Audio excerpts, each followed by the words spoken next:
Now that I've got a few videos up and a few people watching, I thought it might be a good idea to give you some of my background and tell you how I became a geologist, because it's not quite as straightforward a path as you might think it would be. I also wanted to share why I started this channel and what I would ideally like you and the other subscribers to get out of these videos. Thank you so much, by the way, if you have already subscribed or liked or shared the video or even just watched it. I really appreciate you taking the time to join me in learning about rocks, and I hope you're enjoying it as much as I am. If you've not subscribed yet, I'd love to have you along, so hit the subscribe button down there, leave a thumbs up, and then share it with your friends. That's sharing on social media. Everyone thinks I'm a weirdo, but everyone thought I was a weirdo already. Can you be a weirdo in Oxford? Is anything here normal? Okay, let's get started.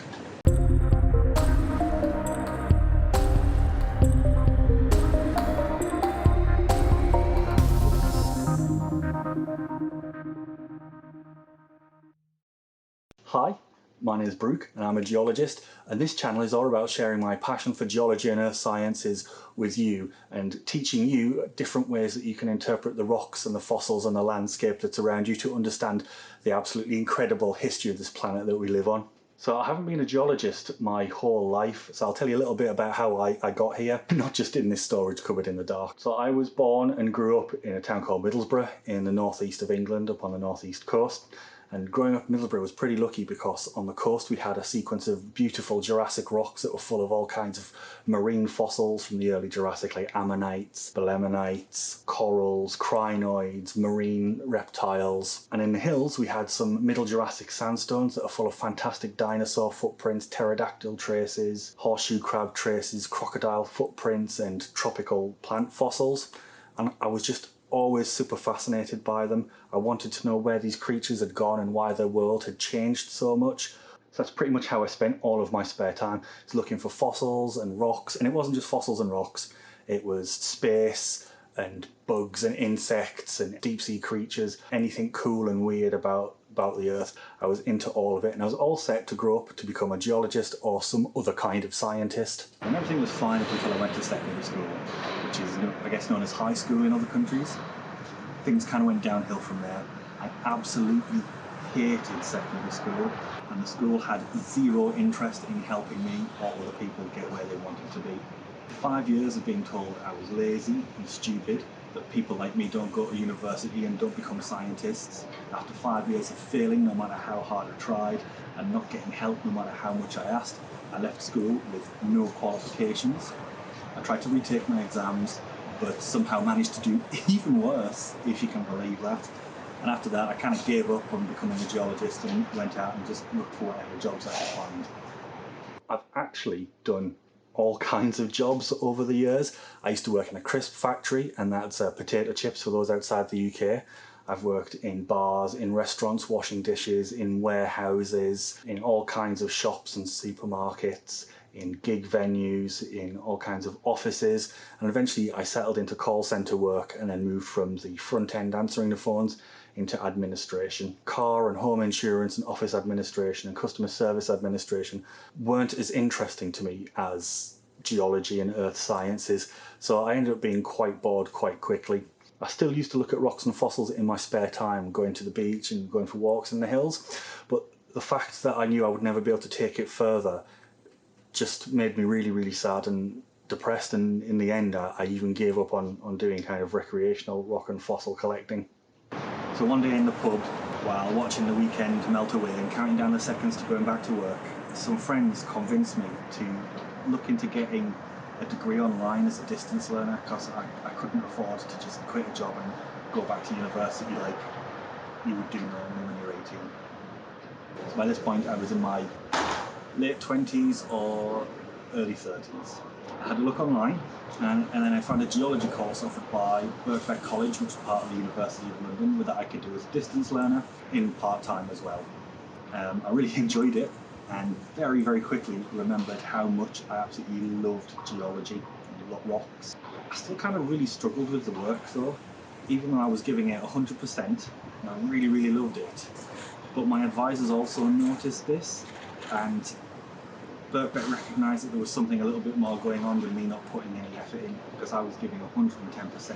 I was diagnosed with clinical depression, dyslexia, dyscalculia, dyspraxia, ADHD, and a few other bits and pieces in here that meant that I can't learn the same way that other people learn. I've got a really specific way of learning, and that's why I'd been struggling all of my life. So once I understood how my brain worked, I was able to use my learning difficulties to my advantage and maximise my learning potential, and I absolutely smashed the degree and left with a first class. My professors there said, you're actually quite good at this and you obviously really enjoy it, so you could have a career in this, and your first step to that is do this thing called a PhD, where you get a doctorate, a higher level degree, but you actually get paid to do it. And this actually blew my mind. It was a good job I was sat down when they told me. To think that someone might pay me to do this thing to me that was basically a hobby was just an incredible idea. So as I was interested in really early life and the early Earth and the weird rocks of the Precambrian, they suggested I apply to Oxford in the UK. See, this is like the second surprise for me this time, because before that I thought that Oxford University had just been made up for a TV police show called Inspector Morse. But no, it turns out it's this really fancy old university that lots of posh people go to. But I thought, well, you know, nothing ventured, nothing gained.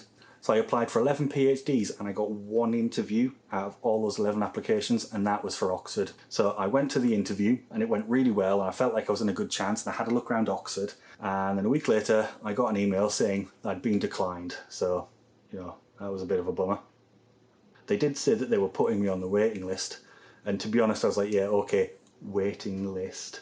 But then a week after that I actually got an offer, which I took and was like, yep, I'll go to Oxford for a few years and study the rocks that I like and get paid to do the thing that I love. That was 4 of your Earth years ago, and it seems simultaneously like it was just last week, but also like a million years ago. I can't believe that time has gone already. So why did I start the channel? I just really love rocks and earth sciences, and I want to share that with people.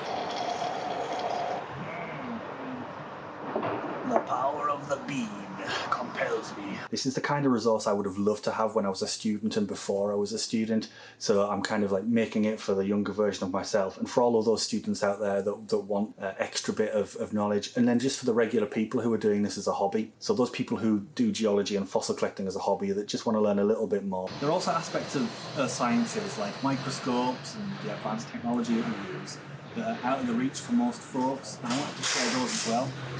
Because as I'm sure you'll see from looking at the microscope videos, looking at rocks through a microscope is absolutely incredible.